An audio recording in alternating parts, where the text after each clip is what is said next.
Bom, vamos trazer agora outro tema, outro assunto. Todo mundo fala a respeito da possibilidade da aliança Partido dos Trabalhadores Progressistas. A possibilidade dos encontros, das reuniões que possam fazer com que os dois partidos eventualmente marchem juntos em 2026. Nós já vimos aí que o PSD conseguiu organizar parte das suas estratégias já para o ano de 2026, juntamente com o MDB, mostrando um desenho de aproximação firme entre as duas siglas.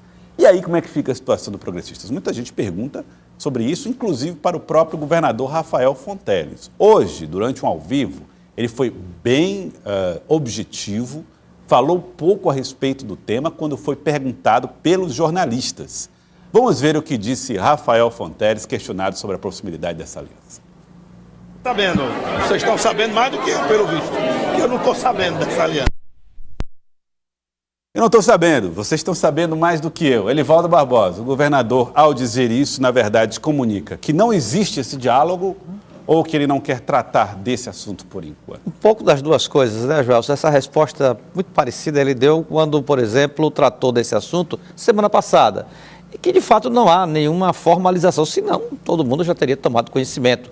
Em nível nacional, já que é de lá que nasce essa discussão, do esforço da equipe política, do entorno político do presidente Lula de ampliar a base aliada na Câmara Federal, principalmente, garantia a formalização de uma aliança envolvendo progressistas, com Arthur Lira no Ministério da Saúde, quando ele deixar a presidência da Câmara, o partido se apresentar como um todo junto à base governista. Então, do lado do progressistas é um silêncio total, completo, o senador Ciro Nogueira não fala nada sobre o tema, os deputados estaduais afirmam que existem conversas, os federais do mesmo modo, a Sávia tem conseguido lá informações importantes de Brasília, existem conversas, mas nada de batido martelo, aquela coisa toda. E o governador está nesse clima também, nem anuncia e nem descarta, ou seja, não estou sabendo de nada. As conversas podem existir, mas o fato é que não há nenhuma formalização. O que existem são torcidas a favor, às vezes opiniões contrárias, reações nas bases dos dois partidos ou das duas situações, governista em relação ao governo do Piauí e na oposição quanto à situação do progressistas na política local. Lívia.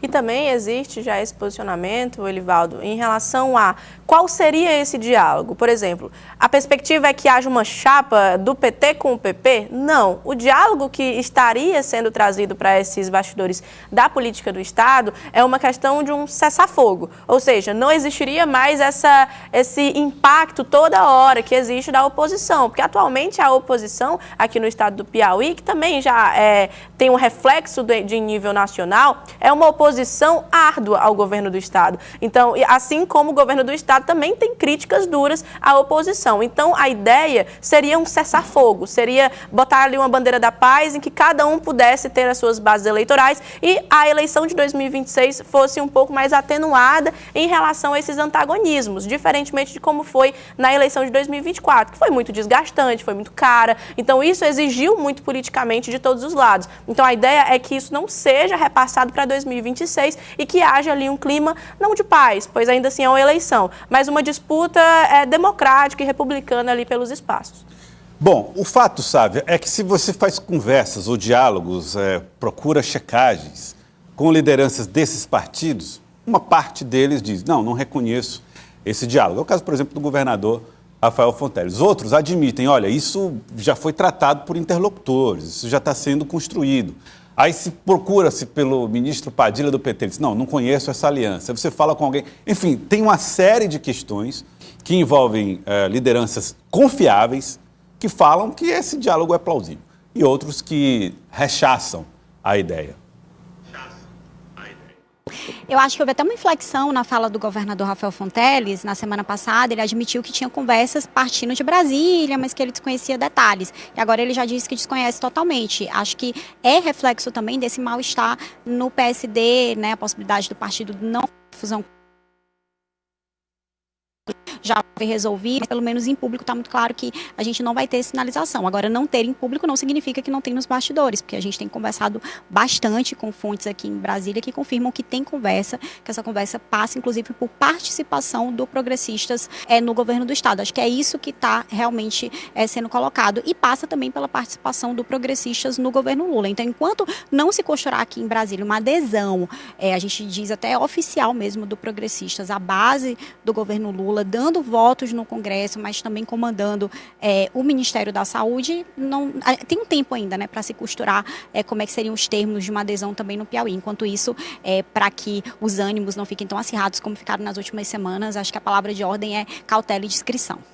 Para reforçar o que a Sávia afirma, já temos um exemplo palpável até no Piauí de adesão de um progressistas à bancada governista, além de Bárbara do Firmino, de Marden Menezes. Agora, com a adesão anunciada do Dr. Thales Coelho, Joelson, será secretário de Saúde de Picos, na gestão do MDBista Pablo Santos.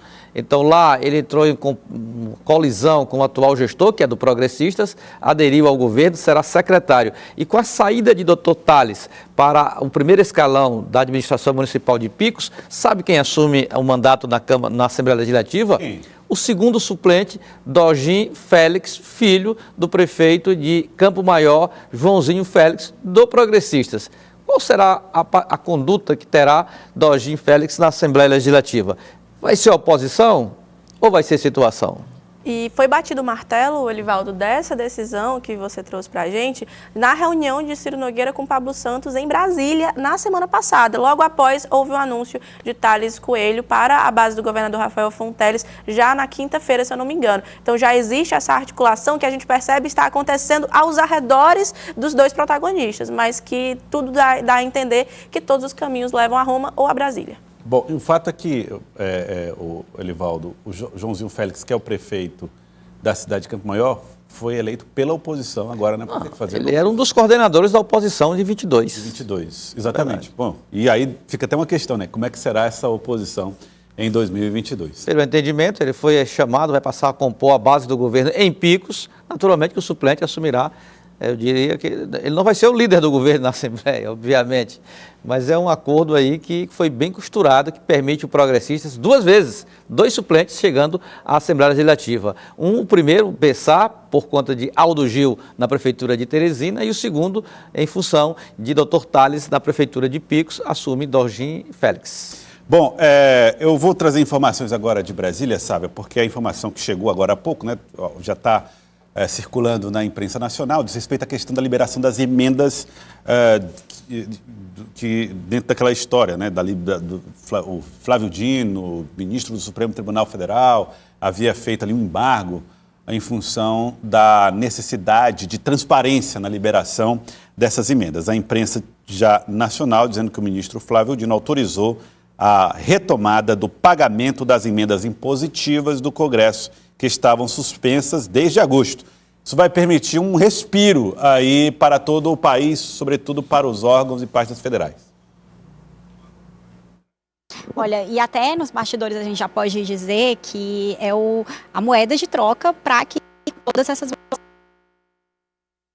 sentiu de deputados e senadores que enquanto as emendas não fossem liberadas, eram impossibilitados de fazer votações importantes. A agenda que em Brasília praticamente estava travada porque eles reclamavam, de fato, na lentidão, na resolução dessa questão. Foram várias reuniões que a gente acompanhou de interlocutores do Congresso Nacional, com setores do Judiciário, também do Executivo, para costurar um projeto que não foi totalmente aquilo que o ministro Flávio Dino gostaria, não foi totalmente aquilo que os deputados e senadores gostariam, mas é um meio termo e, acima de tudo, acho que a palavra-chave é a transparência, a rastreabilidade, saber para onde vão esses recursos de fato e se eles foram aplicados naquilo que foi destinado nos projetos dos deputados e senadores para suas bases, para as prefeituras. Então, volta-se a rodar as emendas, é uma expressão que eles usam aqui em Brasília, e também volta a se votar os projetos, Joelson. O Flávio Dino liberou, portanto, as emendas, isso depois do casamento, né? Ele casou no final de semana, Elivaldo Barbosa e Lívia, lá na cidade perto lá de São Luís, capital do Maranhão, teve convidados importantes. É verdade. Hasteou a bandeira do Botafogo. Botafogo, bem, coincidiu com a vitória do Botafogo, um título inédito, né? É verdade. Então, Flávio Dino está em lua de mel com a noiva, naturalmente, com o futebol, com o time dele campeão, e agora com a área política, com a liberação das emendas. E ainda teve que celebrasse esse casamento o presidente do STF, o ministro Barroso, cantando, não de toga, mas de terno, no casamento do dia. Finadíssimo, né? Elivaldo Barbosa foi o dia dos fatos inimagináveis. Um ministro cantou e um Botafogo campeão, Elivaldo Barbosa. Surpreendente. Aí não me bote nessa seara, não, que eu estou até bem nessa área aí limpo com pro pessoal os botafoguenses. Senão a Neila acerta as contas já.